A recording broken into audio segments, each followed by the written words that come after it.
नमस्कार, बहुत स्वागत है आपका। इंडिया वॉइस देख रहे हैं आप, मैं हूं आपके साथ शिवम सोनी। चारधाम यात्रा का आगाज हो चुका है, लेकिन यात्रा की तैयारियों पर सवाल खड़े हो रहे हैं। लोगों को सुविधाएं नहीं मिल पा रही और ऐसे में श्रद्धालु सरकार की तैयारियों पर भी सवाल उठा रहे हैं। इसी मुद्दे पर हम चर्चा करेंगे, लेकिन आपको एक रिपोर्ट भी दिखाएंगे। जरा ग्राफिक्स आपके सामने पहले चलाते हैं। ग्राफिक्स चलाइए। और यात्रा तो स्टार्ट हो गई है, लेकिन इस यात्रा की तैयारी पर तमाम तरह के सवाल श्रद्धालु उठा रहे हैं। रिपोर्ट आप देखिए, उसके बाद चर्चा की शुरुआत।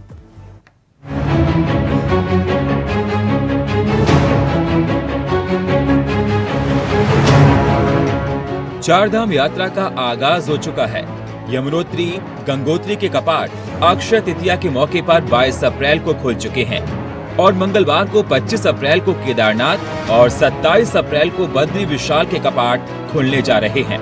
ऐसे में पर्यटन प्रदेश उत्तराखंड का सबसे ज्यादा राजस्व चारधाम यात्रा से ही आता है, जिसको लेकर सरकार की तरफ से इस बार पुख्ता तैयारियों के दावे किए जा रहे हैं। सरकार कह रही है कि तैयारियां पुख्ता की गई हैं, लेकिन भारी संख्या में पहुंच रहे श्रद्धालुओं की भीड़ को काबू करना सरकार की चुनौती बन रही है।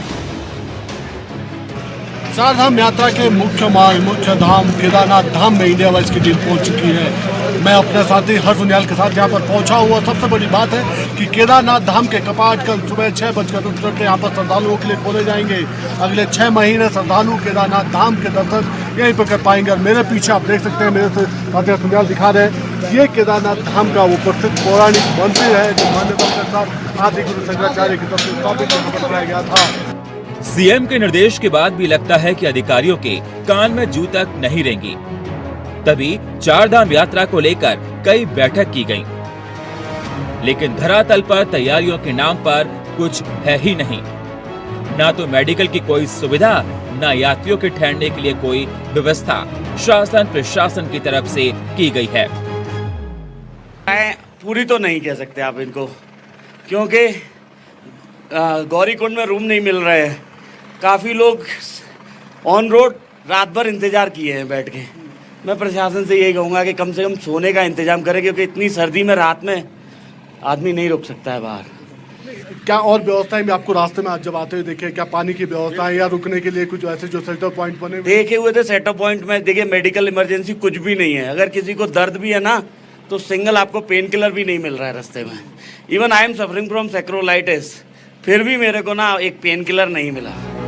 सरकार की तरफ से प्रयास तो पूरा किया जा रहा, लेकिन अधिकारियों के ढीले रवैये के कारण वो प्रयास नाकाफी साबित हो रहे हैं। जरूरत इस बात की भी है कि जो सरकार की तरफ से एडवाइजरी जारी की जा रही है, उस एडवाइजरी का पालन श्रद्धालुओं को भी करना होगा। क्योंकि सबसे बड़ी बात है कि केदारपुरी में जो परिस्थितियां बनती है, खासतौर पर जो अचानक यहाँ मौसम बदलता है और उस मौसम बदलने के बाद जो यहाँ के हालात होते हैं, उन हालातों से निपटना भी अपने आप में एक बड़ी चुनौती होती है। तो ऐसे में प्रशासन की तैयारियां तो अपने स्तर पर जारी है, लेकिन जिस प्रकार से तैयारियां पूर्व में की जानी चाहिए थी, मंदिर समिति की तरफ से जो तैयारियां यहाँ पर की जानी चाहिए थी, उन तैयारियों पर उतना असर यहाँ पर देखने को नहीं मिला है। बाबा केदार की चल विग्रह डोली भी केदारनाथ पहुंच चुकी है और इस दौरान मंदिर प्रांगण केदारनाथ के जयकारों से गूंजमायन हो गया है और मंगलवार को बाबा के कपाट खुलने वाले हैं।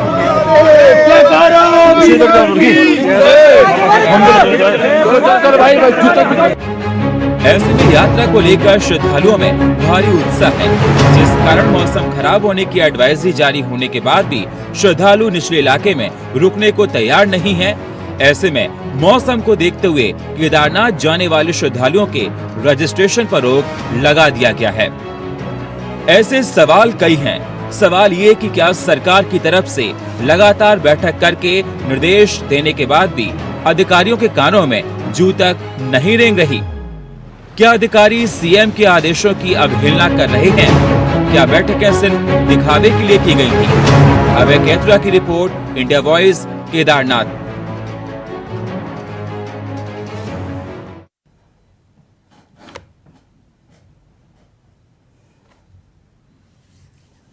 तो क्या अधिकारी सीएम के आदेशों की अवहेलना कर रहे हैं या अधिकारी सरकार की सुन नहीं रहे हैं? ये तमाम सारे सवाल हैं जो खड़े होते हैं चारधाम यात्रा पर, क्योंकि यात्रा को लेकर जो दावे और वादे सरकार की ओर से किए गए थे कि तैयारियां माकूल हैं, तमाम तरह की व्यवस्थाएं पुख्ता की गई हैं, सरकार ने ठहरने की व्यवस्था की है, रुकने की व्यवस्था की है, दवाई का इंतजाम किया है, डॉक्टर्स का इंतजाम किया है, चिकित्सा टीम भेजी गई थी, लेकिन सारे के सारे जो वादे थे वो धरातल पर नजर क्यों नहीं आ रहे। ग्राफिक्स के जरिए आपको समझाते हैं, आस्था पूरी लेकिन तैयारी अभी अधूरी है।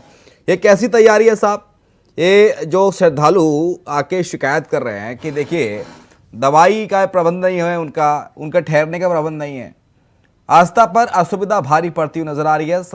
सरकार के दावों पर भी सवाल उठ रहे हैं। बैठकों के बाद भी तैयारियां पूरी नहीं हुई। चलिए चर्चा पे आते हैं। हमारे साथ गरिमा दसोनी है, प्रदेश प्रवक्ता हैं कांग्रेस पार्टी की। बहुत स्वागत है आपका गरिमा जी। मैम, इस तरह के सवाल उठ रहे हैं कि देखिए तमाम दावे और वादे तो सरकार की ओर से किए गए कि चारधाम यात्रा को लेकर तैयारियां माकूल हैं, मुख्यमंत्री ने तमाम निर्देश दिए हैं, लेकिन वो निर्देश मैम जमीन पर एग्जीक्यूट नहीं हो रहा है। ऐसा लग रहा है जब श्रद्धालु आके मीडिया में कह रहे हैं कि भाई साहब रुकने के लिए कमरा नहीं है हमारे पास, ठंड में परेशान हो रहे हैं, दवाई का प्रबंध नहीं है, हमारे साथ एक सज्जन आए हुए ने, तकलीफ है, इसकी दवा नहीं है, तो फिर व्यवस्थाओं पर सवाल क्यों नहीं उठाएंगे मैम? गरिमा मैम, मुख्य विपक्षी दल होने के नाते हम लगातार सरकार को चेता रहे हैं, आगाह कर रहे हैं कि हर बार की तरह आपके दावे, वादे, कतीदे ये भी फेल होंगे। इसलिए क्योंकि जो सारी योजनाएं बनाई जा रही थी वो कमरों में बैठ के अधिकारियों और मंत्रियों के द्वारा बनाई जा रही थी। और हद तो तब हो गई जब चारधाम यात्रा, सोचिए आप, शुरुआत हो चुकी है चारधाम यात्रा की। हाँ। और स्वास्थ्य मंत्री धन सिंह रावत को कर्नाटक चुनाव की पड़ी है, वो कर्नाटक भ्रमण पर गए हुए हैं। यानी कि स्वास्थ्य सचिव तो मौका मुआयना करके आते हैं ग्राउंड जीरो का, व्यवस्थाओं का, लेकिन स्वास्थ्य मंत्री के लिए चारधाम यात्रा कतई जरूरी दिखाई नहीं पड़ती। चारधाम यात्रा भाई साहब, मैं आपके दर्शकों को बताना चाहती हूँ कि एक ऐसी यात्रा है जो उत्तराखंड की यूएसपी है, उत्तराखंड की रीढ़ की हड्डी है। चारधाम यात्रा 13 से 14 लोगों की आर्थिकी और उनके रोजी रोटी का सवाल है। चारधाम यात्रा, चाहे वो टैक्सी मैक्सी चालक हो, चाहे वो हमारे होटलियर्स हो, चाहे वो हमारे घोड़ा खच्चर वाले हो, चाहे दुकानदार हो, व्यवसायी हो, पूरे साल वेट करते हैं चारधाम यात्रा की, ताकि पूरे साल का, बाकी के साल का खर्च वो निकाल पाए इस चारधाम यात्रा से। और आप सोचिए इस यात्रा में जब सरकार के प्रबंधन फेल हो जाते हैं और एक पब्लिसिटी या माउथ टू माउथ पब्लिसिटी एक ऐसी चली जाती है कि उत्तराखंड जाना बेकार है। 2 दिन यात्रा को हुए हैं, 2 मौतें हो गई हैं, लापरवाही से मौतें हुई हैं, स्वास्थ्य सेवाओं के अभाव में मौतें हुई हैं। मैंने स्वयं अभी 4 दिन पहले रेड डाली थी इनके केंद्रीय औषधालय चंदन नगर में, ये देखने के लिए कि एक तरफ चारधाम यात्रा और दूसरी तरफ कोरोना महामारी का कहर जो बढ़ता जा रहा है उत्तराखंड में, तो इनकी स्वास्थ्य सेवाएं कितनी चुस्त दुरुस्त हैं। आप भौचक के रह जाएंगे सुनकर कि वहां पूरे औषधालय में मुझे कोई प्रबंधक नजर नहीं आया, कोई ऐसा व्यक्ति नहीं था जो जिम्मेदार व्यक्ति जिससे बातचीत की जाए। हर व्यक्ति है तो दूसरी कंपनी से सामान अनलोड करने या अपलोड करने के लिए आया था, और हर व्यक्ति पल्ला झाड़ रहा था कि मैं केंद्रीय औषधालय का हूं ही नहीं, मेंबर ही नहीं हूं। तो ऐसे में जब जिम्मेदार लोग ही वहां जवाबदेही के लिए नहीं है और करोड़ों की वहां पर दवाइयां हैं, और 2019 का जो कोरोना था वो दवाइयां और उपकरण अभी तक वहां पर हैं, और जब राज खोले अगले दिन डीजी हेल्थ पहुंचती है, उसके अगले दिन धन सिंह रावत बैठक लेते हैं, लेकिन फिर बैठक एसी कमरों तक सीमित रहती है। चारधाम से कोई लेना देना नहीं है मंत्री महोदय का, और पर्यटन मंत्री तो पिछले साल भी गायब थे, इस साल भी नदारद दिख रहे हैं। ठीक है, तो गरिमा जी आपको क्या लगता है ये सरकार का फेलियर है या अधिकारी जमीन पर काम नहीं कर रहे, सरकार की सुन नहीं रहे? नहीं, देखिए अधिकारियों ने तो क्रियान्वयन करना है। कार्य योजना जो बनती है उसमें अगर मंत्रियों का और विधायकों का, स्थानीय विधायकों का अगर सुपरविजन नहीं है, अब आज के समाचार पत्रों से पता चल रहा है कि बद्री केदार समिति को दान की हुई दानदाताओं की जमीन पर अवैध कब्जे हैं। तो भाई इतनी पवित्र हमारे चारधाम है, दानदाताओं ने कुछ मंशा के साथ वो दान की होंगी, ये सरकार का काम नहीं है क्या कि उसको इंटैक्ट रखें? और वो भूमि जो चारधामों को चढ़ाई गई है, उनके नाम की गई है, बाबा बद्री केदार के, उनकी रक्षा करना किसका फर्ज था? आज वहां अवैध अतिक्रमण हो रहा है, लेकिन इनको मजार जिहाद, लैंड जिहाद से फुर्सत मिले तब तो ये चारधामों के अवैध अतिक्रमण को देखेंगे। तो कहीं ना कहीं इनको सिर्फ और सिर्फ चुनाव इनके दिमाग में रहता है, कैसे चुनाव जीतना है, कैसे धर्म की राजनीति करनी है, कहाँ पर सेना की एंट्री करवानी है, वो सारी तिक्रम भाजपा को बहुत अच्छे से आती है। लेकिन अतिथि देवो भव की जो हमारी स्थिति है उसमें आज पूरी तरह से फेल दिख रही है धामी सरकार। ये और एक बदनुमा दाग उन्होंने अपने दामन पर ले लिया है। हमारे साथ इस वक्त हेमा भंडारी हैं, प्रदेश प्रवक्ता आम आदमी पार्टी को, देवेंद्र भसीन साहब भी जुड़ गए हैं, प्रदेश उपाध्यक्ष भारतीय जनता पार्टी के। तो सरकार आपकी है तो शुरुआत आप ही के साथ। देवेंद्र जी, ये कैसी तैयारियां सर? न दवाइयों का इंतजाम है, ना रुकने का प्रबंध है, श्रद्धालु परेशान हैं वहां पर। पहले तो मैं कांग्रेस की मानसिकता पर बिल्कुल अफसोस जाहिर करना चाहूंगा। नहीं, मानसिकता सर कांग्रेस की नहीं, श्रद्धालु ने इंडिया वॉइस के कैमरे पे आके बोला है ये बात। नहीं, सुनिए ना, ये श्रद्धालु इंडिया वॉइस के कैमरे पे आके, हमारे संवाददाता अभय केंद्रा दिखा रहे हैं, ग्राउंड रिपोर्ट वहां से है केदारनाथ से जाके। बताता हूँ, मेरी बात भी सुन लीजिए ना। हाँ, मेरी बात सुन लीजिए कि एक या दो केसेस ऐसे हो सकते हैं, लेकिन कांग्रेस ने पिछले साल भी पूरा प्रयास किया था किस प्रकार से चार धाम यात्रा को बदनाम किया जाए, सरकार को बदनाम किया जाए, लेकिन तब भी रिकॉर्ड तोड़ते हुए 40 लाख हमारे श्रद्धालु प्रदेश में आए। स्वास्थ्य मंत्री तो कर्नाटक में बिजी हैं। अरे सुनिए ना, आगे वो उनको पता ही नहीं है ना, उनको पता ही नहीं है, वो यात्रा पर निकले हुए हैं। और सुनिए, बिना जानकारी के एक चीज और को कहना चाहूंगा, कांग्रेस के अंदर भी दो धड़े हो गए। एक धड़ा इनका चार धाम यात्रा का स्वागत कर रहा है, एक धड़ा चार धाम यात्रा की सफलता के लिए मीडिया चैनलों को बोल रहा है। अभी पिछली डिबेट में मेरे संग एक प्रवक्ता थे इनके, वो कह रहे थे उत्तराखंड की शान है चार धाम यात्रा, लेकिन जो इनके भी प्रवक्ता जी बोल रही है वो उल्टा बोल रही है। मेरा कहना यह है कि चार धाम यात्रा जो है वो राजनीति से अलग चीज है। चार धाम की यात्रा हमारे चार धामों की पवित्रता और उनकी जो श्रद्धा है जिसके बारे में उससे जुड़ी हुई है। चार धाम की यात्रा यहाँ के लाखों लोगों की रोजगार से जुड़ी हुई है। चार धाम की यात्रा, वही तो सवाल है सर, चार धाम की यात्रा लाखों लोगों के रोजगार से जुड़ी हुई है। और चार धाम यात्रा उत्तराखंड की रीढ़ की हड्डी, एक यूएसपी, देश भर में विदेशों में उत्तराखंड को चार धाम यात्रा के नाम से जाना जाता है, देवभूमि कहा जाता है उत्तराखंड को। 15 मिनट बोलने के लिए दिए, आपने 10 मिनट तो देंगे ना। जी जी, आप तो बराबर रखेंगे ना दोनों तरफ से। मेरा बिंदु कहने का ये है कि चार धाम यात्रा अगर खराब होती और जो उन्होंने माउथ टू माउथ पब्लिसिटी करी, और यही कारण है कि आज भी 17 लाख के ऊपर रजिस्ट्रेशन हो चुके हैं, ये जानकारी भी इनके नहीं होगा। एक दो केस हो सकते हैं, दो मृत्यु हुई है, दुखद हुई है, तो मान लो इस बात को, लेकिन जो प्रबंध किए गए हैं अगर इनकी जानकारी में होता तो ऐसा ना बोलती। अगर जानकारी में है तो जानबूझ के उत्तराखंड की आरती को तोड़ने का जो इनको कसम खा रखी है कांग्रेस के नेताओं ने, उसी कसम को पूरा करेंगे। अब मैं आगे आता हूँ, हर 1 किलोमीटर के ऊपर हेल्थ सपोर्ट सिस्टम के लिए कैंप लगे हुए हैं। 200 से अधिक हमारी एम्बुलेंसेज चल रही हैं 108 के अलावा। इसके अलावा जो कार्डियक एक्सपर्ट्स हैं वो पूरे यात्रा मार्ग पर नियुक्त किए गए हैं। आज हमारे जो मंत्री तो गए हैं, साथ ही लगातार पिछले 10 दिन से हमारे स्वास्थ्य सचिव पॉइंट टू पॉइंट जा रहे हैं, वहाँ की व्यवस्थाओं का देखभाल कर रहे हैं। पूरी सरकार चैतन्य है और पुलिस तैयार है, प्रशासन तैयार है, सारा अमला जमला तैयार है। और साथ ही इसका उत्साह देखिए, माउथ टू माउथ पब्लिसिटी का देखिए, आज पूरे देश से 17 लाख का पंजीकरण हो चुका है और अभी जो रिकॉर्ड बनने वाला है तो कांग्रेस के जो नकारात्मक लोग हैं उनको झटका लगने वाला।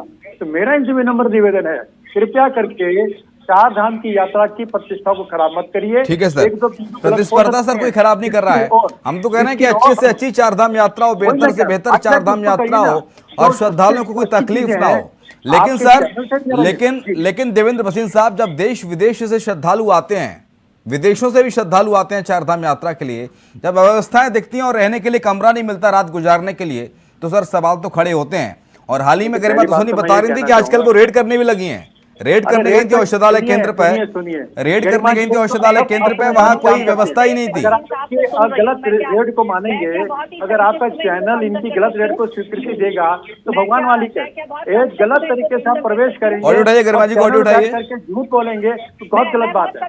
गरिमा जी से मेरा निवेदन है कि आप कृपया करके रेड की जो बात प्रयोग करती है ना, आप तो बिल्कुल ठीक है, गलत बात करते हैं। ठीक है ठीक है, में इनका प्रवक्ता जो है गुणगान कर रहा था चार धाम यात्रा की, और ये प्रवक्ता बैठी है जो उल्टा बोल रही है। मैंने तो कहा चार धाम यात्रा रीढ़ है हमारी, वो यूएसपी है हमारी, पवित्र धाम है हमारे लोगों का जीवन यापन है उससे। मैंने धाम के लिए तो उल्टा बोला ही नहीं। ठीक है, लेकिन हेमा भंडारी, सरकार की इन तैयारियों पर आपकी प्रतिक्रिया क्या है, क्या कहेंगे? क्या तैयारियां मुनासिब हैं, क्या तैयारियां माकूल हैं जो तैयारियां की गई है सरकार की ओर से? आम आदमी पार्टी का क्या स्टैंड है? हेमा भंडारी,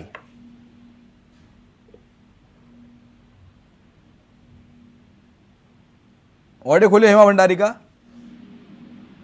ऑडियो नहीं आ रहा है हेमा जी का। मैं आपको बताना चाहती हूँ कि भसीन साहब से निवेदन है, सारे समाचार पत्रों को जो रेप्यूटेड समाचार पत्र हैं उनको स्यू कर दीजिए, क्योंकि हर समाचार पत्र की आज उत्तराखंड के अंदर हेडलाइन है कि चार धाम यात्रा जारी और तैयारी है। आप अमर उजाला जी को हेमा जी, क्यों आपकी आवाज आ रही करती हैं? है, लेकिन आवाज आपकी कम है थोड़ा। आप आपको ईयरफोन के पास करके बोलेंगे तो आपकी आवाज प्रॉपर आएगी। कह रही है कि बेहाल है, बदहाल है आपकी जो व्यवस्थाएं। आ रहा हूँ गरिमा जी, आपके पास आ रहा हूँ, आपको मौका दूंगा मैम। गरिमा मैम प्लीज, आज अखबार पटे पड़े हैं। गरिमा मैम मैं आपके पास आऊंगा मैम। खराब ना करेंगे, ये राजनीति भी खराब करती है, ओके। पेट भी खराब करती है। गरिमा मैम मैं आपके पास आऊंगा। हेमा भंडारी से मेरा सवाल था। हेमा भंडारी, आपके भाषण के माध्यम से सभी आने वाले श्रद्धालुओं का स्वागत और अभिनंदन है। और जिस तरह से चार धाम यात्रा को लेकर सरकार ने पिछले साल भी बहुत बड़े बड़े वादे किए थे, बहुत बड़ी बड़ी बैठकें हुई थी, लेकिन धरातल पर किस तरह से सबको झेलना पड़ा था, श्रद्धालुओं को झेलना पड़ा था। तो दावे इस पर हम नहीं जाएंगे, क्योंकि पिछले साल भी बड़े बड़े दावे हुए थे, लेकिन आज जो है जो परिस्थिति है वो बिल्कुल अलग है। एक तो जिस तरह से जगह जगह जो है विकास कार्य इनके अधूरे रह गए हैं, सड़कें टूटी पड़ी हैं, उन पर ध्यान नहीं दिया गया। और लगातार जो मीडिया के सामने यशस्वी युवा मुख्यमंत्री जो कहते हैं धामी जी की बड़े बड़े वादे करते हैं, तो लेकिन जिस तरह से वो उस पर निगरानी कर रहे हैं, इनका सिर्फ ध्यान और आने वाले चुनाव पे होता है। लेकिन आज जो है मानसून भी एक चिंता का सबब बना हुआ है। और देखिए, हम लोग चाहते हैं कि श्रद्धालु ज्यादा से ज्यादा संख्या में आए, लेकिन सकारात्मक सोच लेकर जाएं, क्योंकि अगर श्रद्धालु ही नहीं आएंगे तो यहाँ का जो कारोबार है वो ठप हो जाएगा। क्योंकि हमारा यहाँ पर उत्तराखंड का जो मेन सबका जो कारोबार चलता है वो चार धाम यात्रा श्रद्धालुओं के आने पे चलता है, तो ज्यादा से ज्यादा है। लेकिन यहाँ से पिछले साल नकारात्मक जो सोच लेके गए श्रद्धालु, जिस तरह से उन्हें झेलना पड़ा, लगातार सड़कों में होना ये चाहिए कि जब चार धाम यात्रा की तैयारियां हो तो बैठकों में मंत्रियों को भेजा जाए उन मार्गों में कि उनका निरीक्षण करो, तो वहां पर ना कोई अधिकारी पहुंचता है, ना कोई उसका खामियाजा जो है श्रद्धालुओं को भुगतना पड़ता है। तो ये जो बड़े बड़े जुमले दिखाने की बात, आम आदमी पार्टी देखने गई थी कि अधिकारी नहीं पहुंच रहे हैं, मंत्री नहीं पहुंच रहे हैं। मैं पिछले साल गई थी यही देखने के लिए, मैं यात्रा पे ये देखने के लिए गई। पिछले साल गई थी ये, लेकिन इस साल की बात हो रही है ना मैम? नहीं, इस साल तो आप जाएंगे ना, हम बिल्कुल प्लान है हमारा, पूरी टीम के साथ में हम लोग जाएंगे उसको बताना। ठीक है, लेकिन गरिमा तो सुनिए, आरोप है सरकार का कि कांग्रेस की मनोस्थिति ठीक नहीं है और कांग्रेस प्रदेश की छवि खराब करने का काम कर रही है प्रदेश में।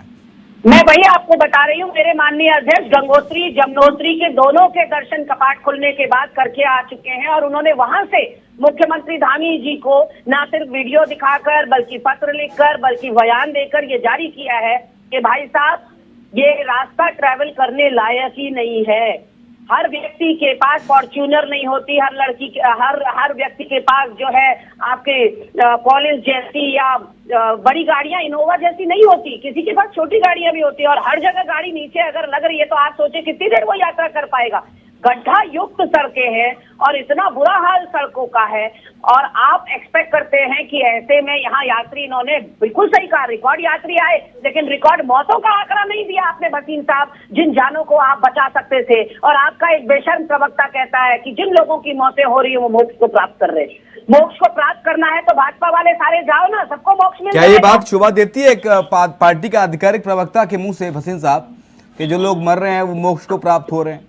ऐसा कहना चाहिए सरकार के किसी प्रवक्ता को? देखिए, मैं पहली बात ये कहना चाहूंगा, और रिकॉर्ड है बयान, अरे मेरी बात तो सुन लीजिए ना, गरिमा जी मेरी बात तो सुनिए ना, और मेरी बात तो सुनिए। देखिए फिर शुरू हो गई है गरिमा जी को, गरिमा जब तक नहीं रखती है डिबेट ठीक चलती है, गरिमा से उतर जाती है। यानी कि उत्तराखंड में त्रासदी हुई, जिन लोगों की जाने गई उत्तराखंड त्रासदी में, आप बोलना दीजिए, आप बोलते रहे।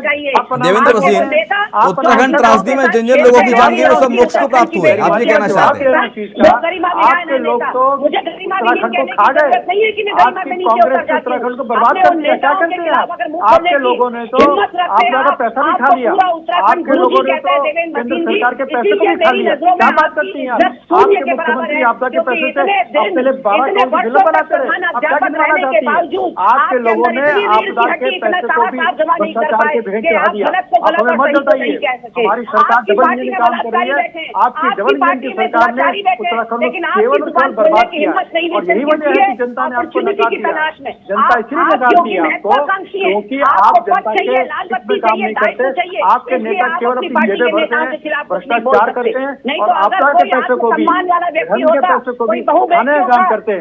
आज जो बात आप कर रही थी कि जो बद्रीनाथ केदारनाथ की संपत्तियां हैं उसको मैं नोटिस जारी कर दिया है। आपने क्या किया था? आप तो लोगों में शामिल थे जिन लोगों ने बद्रीनाथ केदारनाथ समिति में रहते हुए भ्रष्टाचार लेकिन किया। ठीक है, मान लिया सर, लेकिन देवेंद्र भसीन, क्या श्रद्धालुओं को या जो लोग प्लान बना रहे हैं चारधाम यात्रा का, उनको इस टीवी के जरिए, टेलीविजन के जरिए कुछ आश्वासन आप देना चाहेंगे कि आप यात्रा कर सकते हैं, जो खामियां हैं उन्हें दुरुस्त किया जाएगा? देखिए, पहली बात तो मैं ये कहना चाहूंगा कि वर्तमान में यात्रा बहुत उत्साह से चल रही है। पूरे देश विदेश में सकारात्मक संदेश है। कांग्रेस जितने मर्जी प्रयास करते हैं, इनके नकारात्मक प्रयास सफल होने वाले नहीं है। एक बात। दूसरी बात, व्यवस्थाएं हमारी जहाँ कमी है। गरिमा जी, एक मिनट में प्लीज, एक एक करके मेरा सवाल था, पहले जवाब कंप्लीट हो जाने दीजिए, मैं आपके पास आऊंगा। गरिमा मैम, मैं आपके पास आऊंगा। गरिमा बनाए रखिए, गरिमा मैम डिबेट की प्लीज। गरिमा जी, आप डिबेट की गरिमा बनाए रखिए, मैं आपके पास आऊंगा। जो एडवाइजरी हम जारी कर रहे हैं सरकार की ओर से, मेरा यात्रियों से निवेदन है, कृपया करके जो सरकार की एडवाइजरी है हेल्थ को लेकर के, उसको अध्ययन भी करें, उसका पालन भी करें, जिससे कि एक अच्छे खुशनुमा माहौल में उनकी यात्रा संपन्न हो सके। लेकिन ये बात मानेंगे जो खामियां ना दुरुस्त किया जाएगा, ये कहेंगे? बिल्कुल किया जाएगा, क्यों नहीं किया जाएगा? ये हमारी जिम्मेदारी है, हम इस जिम्मेदारी का वहन करते हैं। जहाँ कमी होगी बताई जाएगी, जरूर पूरा किया जाएगा। ठीक है गरिमा जी, एक बात स्वीकार कर रहे हैं कि जो खामियां हैं उन्हें दुरुस्त किया जाएगा? नहीं, देखिए, बेसिकली ये है कि इन्होंने दिमाग में जैसे घोड़े की नाल होती है ना, उस तरह का लगा रखा है कि कांग्रेस नकारात्मक बातें कर रही है। हमारे सुझाव प्रदेश हित और जनहित में भी तो हो सकते हैं। हमारे सुझाव को आप सकारात्मक विपक्ष या एक सहयोगात्मक विपक्ष की तरह भी तो ले सकते हैं। आप अगर हमारे जो हम क्रिटिसिज्म कर रहे हैं उसको अगर पॉजिटिव एटीट्यूड के साथ लेंगे और लेते, अगर हमने कहा क्वांटिटी पर मत जाइए, नंबर संख्या पर मत जाइए, संख्या कितनी आ रही है इन चारधाम यात्रा में वो ज्यादा प्रमुख नहीं होना चाहिए, या वो आपकी प्राथमिकता नहीं होनी चाहिए। प्राथमिकता आपकी होनी चाहिए क्वालिटी यात्रा देने की, सुलभ, सुगम, सुरक्षित यात्रा देने की, क्योंकि जोखिमय भू धसाव हमारे लिए एक बड़ा अलार्मिंग सिचुएशन था। हम दोबारा उस तरह की आपदा में नहीं फंसना चाहते। हमारी जितनी ठीक है, लेकिन हेमा भंडारी, ये बात स्वीकार की देवेंद्र भसीन ने कि चलो जो खामियां हैं उन्हें दुरुस्त करेगी सरकार, ये सरकार की प्राथमिकता है। मैंने कहा तो पिछले साल भी इनके पर्यटन और धर्मस्व मंत्री चारधाम यात्रा से नदारद दिखे, इस बार फिर वही। मैं मानता हूँ इस बात को, गरिमा मैम, गरिमा मैम, मंत्री कर्नाटक है। गरिमा मैम, मैं इस बात को मानता हूँ कि आप पार्टी की बहुत तेज तर्रार प्रवक्ता हैं, लेकिन सामने वाले को भी, दूसरे प्रवक्ताओं को भी बोलने का मौका दें। हेमा भंडारी, ये बात मान रहे हैं देवेंद्र भसीन? नहीं, भाजपा के प्रवक्ता तो हर डिबेट में आके यही बोलते हैं कि सरकार करेगी, यात्रा शुरू हो चुकी है और यात्रा के शुरुआत में एक तो हो गया है हादसा, उसके लिए जो है अभी भाजपा के प्रवक्ता कह रहे थे जितनी जाने जाती हैं तो उनके लिए सिर्फ ये अपना दुख जाहिर कर सकते हैं। ऐसा ना हो, उनकी दुरुस्त करने के लिए ये सोचेंगे, सोचने का अब वक्त नहीं है, ये लगातार उन पर एक्शन करें और इनके जो अधिकारी हैं, इनके मंत्री हैं, खुद जाकर निरीक्षण करें ताकि आने वाले श्रद्धालु सकारात्मक सोच लेकर जाए। और एक और आपके चैनल के माध्यम से मैं ये भी कहूंगी कि जिन लोगों को इन्होंने ठेका दिया है हेलीपैड का, तो वो साइड जो है बहुत ऑफलाइन काम नहीं करती है। जब टिकट बुक होते हैं तो 4-4 घंटे एक टिकट को बुक होने में लग जाते हैं। ये काफी सारी शिकायत आई है कि उनको ठीक और दुरुस्त करें। उम्मीद करते हैं कि जो खामियां हैं उन्हें दुरुस्त किया जाएगा सरकार के द्वारा। बहुत शुक्रिया आपका हेमा भंडारी जी, आपका शुक्रिया गरिमा जी, और प्रदेश उपाध्यक्ष हमारे साथ देवेंद्र भसीन जी थे, आपका भी शुक्रिया देवेंद्र जी चर्चा में शरीक होने के लिए। और इसी के साथ हमारी इस खास पेशकश में खबरें लगातार जारी हैं। देखते रहिए इंडिया वॉइस।